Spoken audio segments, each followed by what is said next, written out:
कुलगाव बदलापूर नगरपरिषद हद्दीत प्लास्टिक बंदीची अंमलबजावणी अधिक कडक करण्यात आली असून आरोग्य विभागाच्या पथकांकडून सातत्याने तपासण्या आणि कारवाई सुरू आहे.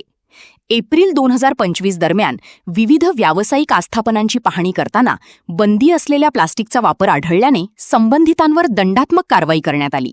या मोहिमेत आत्तापर्यंत सुमारे 50,000 रुपयांचा दंड वसूल करण्यात आला आहे.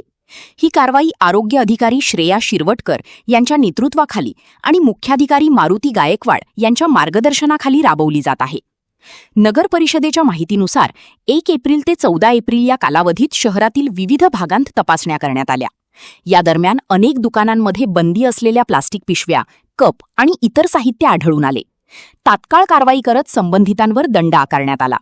याच काळात सुमारे 36 किलो प्लास्टिक जप्त करण्यात आले असून सुमारे 10 आस्थापनांवर कारवाई करण्यात आली आहे. प्रशासनाच्या मते ही मोहीम केवळ दंड वसुलीपुरती मर्यादित नसून नागरिकांमध्ये जागरूकता निर्माण करण्यावरही भर दिला जात आहे.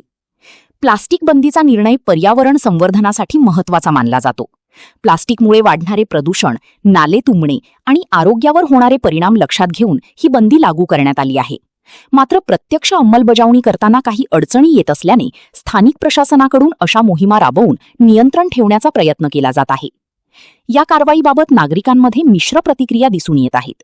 काहींनी पर्यावरण रक्षणासाठी या उपक्रमाचे स्वागत केले आहे, तर काही लहान व्यावसायिकांनी पर्यायी साधनांचा वाढता खर्च हा चिंतेचा मुद्दा असल्याचे सांगितले आहे. प्रशासनाने मात्र पर्यावरणपूरक पर्यायांचा वापर करण्याचे आवाहन करत आवश्यक मार्गदर्शन देण्याची भूमिका घेतली आहे. आरोग्य विभागाने स्पष्ट केले आहे की पुढील काळातही ही कारवाई अधिक तीव्र केली जाणार असून नियमांचे उल्लंघन करणाऱ्यांवर कठोर पावले उचलली जातील. त्याचबरोबर जनजागृती मोहिमांद्वारे नागरिकांना प्लास्टिकचा वापर टाळण्यासाठी प्रोत्साहित केले जाणार आहे. शहर अधिक स्वच्छ आणि प्रदूषणमुक्त ठेवण्यासाठी प्रशासनाबरोबरच नागरिकांच्या सहकार्याचीही गरज असल्याचे अधोरेखित करण्यात आले आहे.